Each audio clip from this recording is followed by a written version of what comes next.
喺過去好多家長同埋專業人士咧，包括老師啦、唔同嘅治療師咧，都曾經問過我呢個問題，就係話點解一個肢體殘疾人士加埋呢個輕度智障嘅，點解佢哋會入咗嚴重智障人士宿舍嘅呢？好多人都認為無論如何，佢哋都應該係入呢個嚴重肢體殘疾人士院舍，又或者輕度智障人士嘅輔助宿舍啦。點解呢？今日我就同大家解答呢一個千古嘅問題。根據社署院舍服務嘅配套安排，如果你嘅子女被評為需要輪候嚴重智障人士宿舍嘅話，咁佢哋就必須同時之間獲派呢個嘅展能中心嘅。由於嚴重智障人士缺乏基本嘅自我照顧能力，喺起居同埋護理方面都需要其他人嘅照顧。當然啦，佢哋嘅身體同埋精神狀況都要適合過呢個群體生活先至可以申請呢個嚴重智障人士宿舍嘅。所以一般呢類型嘅院舍都為佢嘅舍友提供家居式嘅住宿照顧服務，亦都因為咁樣，佢哋都好難喺工場做嘢。所以入住嚴重智障人士院舍嘅配套日間服務就係日間展能中心啦。咁喺日間展能中心到底有啲咩做嘅呢？咁大家就要睇翻我哋關於日間展能中心嗰條片啦。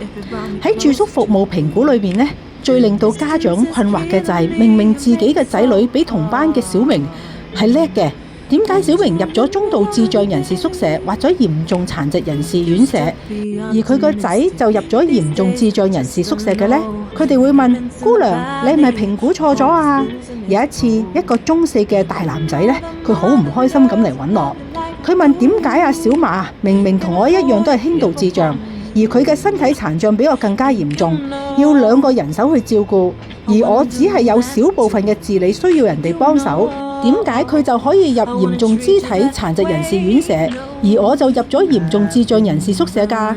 我唔想入嚴重智障人士宿舍啊！我入到去，我根本揾唔到同我溝通嘅人。仲有啊，我可以去工場做嘢㗎嘛？我唔想去日間展能中心。喺佢每隔一段時間嘅攻勢下我都冇辦法用言語去說服佢呢一個嘅評估結果係符合社署院舍評估手冊做出嚟嘅。於是我陪咗佢去晉朗工場做咗半日嘅工場工作。當時佢喺工場嘅試工係幫快餐店入筷子、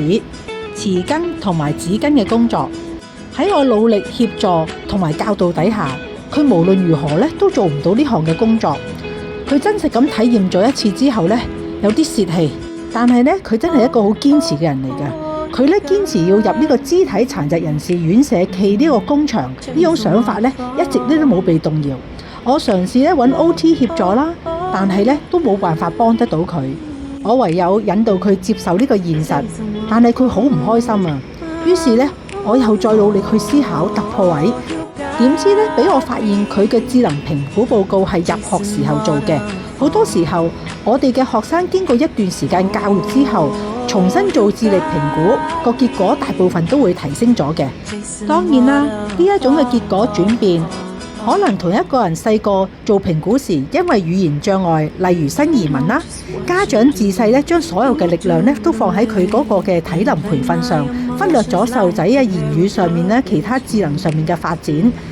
除咗咁之外，細路仔讀咗咁多年書，經過 PT、OT、ST 老師嘅持續專業教導底下佢哋嘅智能大部分都會提升嘅。呢個就令我諗起當年我讀教育心理學碩士嘅時候，我嘅教授曾經分享過一個例子。佢話一個細路仔用整個暑假嚟玩，比起一個細路仔利用一整個暑假去學習，用嚟提升自己各方面嘅學科學習，或者學些新嘅學科知識，暑假再做呢個智能評估，咁後者嘅智力就會有明顯嘅提升。喺呢個背景之下我安排咗呢一個嘅男仔再做智力評估。我叫佢喺評估嘅過程裏面要努力做到最好。結果新嘅智力評估報告顯示佢由輕度智障提升為有限智能，佢終於可以圓佢嘅夢，入呢個嚴重肢體殘疾人士院舍。自此之後，佢整個人都開心晒，再冇之前嗰種唉聲嘆氣啊，用幽怨嘅眼神望住我咁嘅情況。